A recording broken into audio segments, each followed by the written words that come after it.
In the original Jurassic Park, Robert Muldoon tells us that the Velociraptor tribe on Nublar only consists of 3 individuals, and that they had bred 8 originally until they introduced one creature that took over the pride and killed all but 2 of the others. We later found out that these animals were breeding, and that before they were moved over into the Raptor pen that we see in Jurassic Park, the paddock that was set up for the animals for the theme park itself had hatched eggs that were discovered by Dr. Alan Grant, Lex, and Tim. Now, of those 3 full-grown animals, the Tyrannosaurus Rex would end up killing 2, while the third has always been presumed to have died after being locked away in the kitchen's freezer. That is, up until now.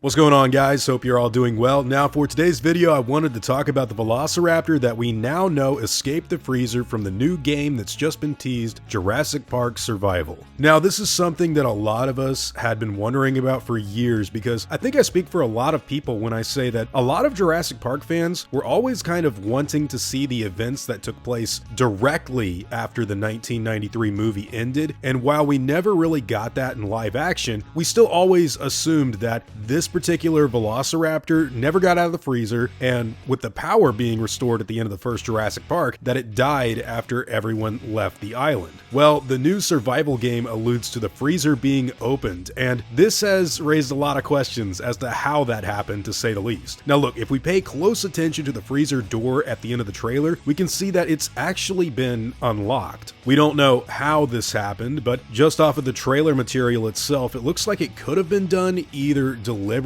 by another human being, or possibly somehow from the Velociraptor itself. We see that in the first Jurassic Park movie, the animals will kind of use their heads to mash against a door in order to open it after they've already unlocked it with their claws. And you know, they already know how to use handles, so it's not out of the realm of possibility for me to believe that this animal continued to ram its head against the door until the lock broke free. But I'm not so sure that's what's going on here. In fact, the way the lock looks in general, I think it may have simply been set loose somehow, like another way. I have a hard time believing it kept ramming its head up against the door until that lock perfectly flew out, but that's just me. Now, if Maya Joshi is responsible for this, that's extremely unfortunate and kind of silly. However, this could also lead into a theory on there being other people left on the island. Possibly someone who missed the boat, like the lead protagonist, or maybe even Biosyn or other engine people that have been dropped off on Isla Nublar for whatever reason. With the implementation of this Velociraptor now free, I'm hoping that Jurassic Park Survival will try and do something like what Resident Evil 2 and 3 did with Mr. X or Nemesis, a mechanic where the animal would like consistently stalk you across the island. I think that would be a very cool idea, and it even reminds me of how the online adventure game for the Universal ride played out for Jurassic Park in 1996, where a raptor would stalk you about the place, and you know, you could see it on the map following you until it finally caught up and got you. But whatever the case may be, as for, you know, the gameplay itself goes, one thing is for certain, and that's that the teaser is genuinely trying to make us all believe that the raptor got out. Personally, I think it would make way more sense if someone actually let the Velociraptor out of the freezer rather than it just getting out on its own. I think that's even the more likely scenario, actually, because if we go off of other Jurassic Park material set after the 93 movie, it looks like people can and have been on that island in what's been referred to as soft canon. Now, when it comes to that kind of wishy-washy dedication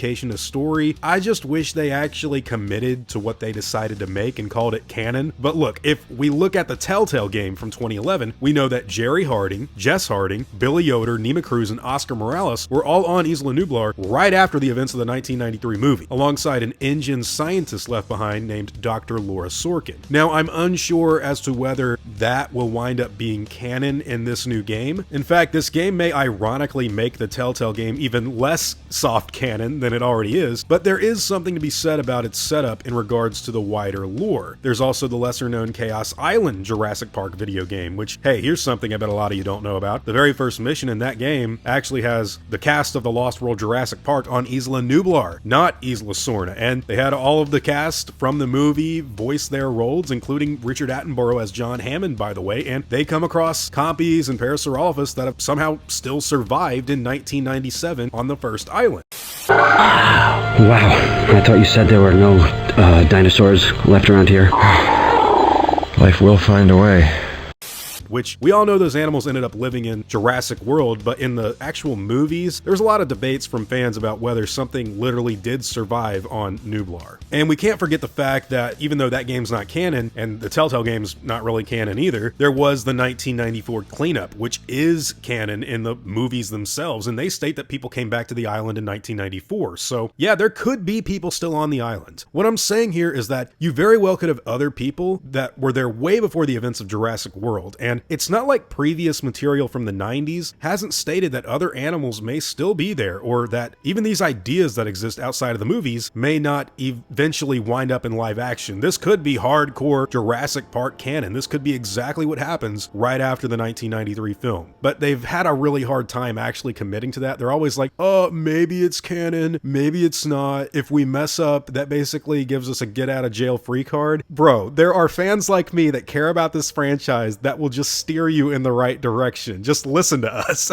So look guys, when it comes to someone physically being on the island to let this raptor loose, I think it's a strong possibility. This is just a theory. It could have gotten out on its own. Very well could be the case. Have no idea how that would have happened. And I know that for a lot of us, we thought it froze to death after they turned the electricity back on in Isla Nublar. And I had this idea that eventually they'd come across the carcass of the raptor, like stuck inside the freezer. It would probably stink really bad, but it would also be a really cool throwback to the 1993 movie. Guys, these are the kinds of, I don't want to call them member berries, these are the kinds of things that I actually like in sequels. It's not like a reference like at the end of Fallen Kingdom where the T.rex does the exact same pose it did at the end of Jurassic Park. It's like, oh look, you shot that, you know, exactly like the other movie. It's like when you come across something that was left behind in the last movie and see how time has progressed, like Muldoon's body would have been great. There's a part in the Jurassic Park 4 script that never got made where someone was sent to the island to retrieve the Barbasol can, and they come across Nedry's corpse in the Jeep Wrangler, and he grabs the can that's located pretty close by and he's like, looks like you lost a few pounds. And then there's like other raptors like trying to attack him. That's cool stuff, man. That's the kind of stuff that I think people like in sequels. Like, it actually does make for a very fun thing to follow up on what happened after. A lot of people, when they watched Camp Cretaceous Season 3, they were like, how come they didn't open the freezer door with the raptor? We were all waiting to see that. And I think that's because this game's been in development for a long time and they're going to do something with it right now. Anyways, guys, those are all just my own thoughts and opinions on Jurassic Park Survival's Velociraptor.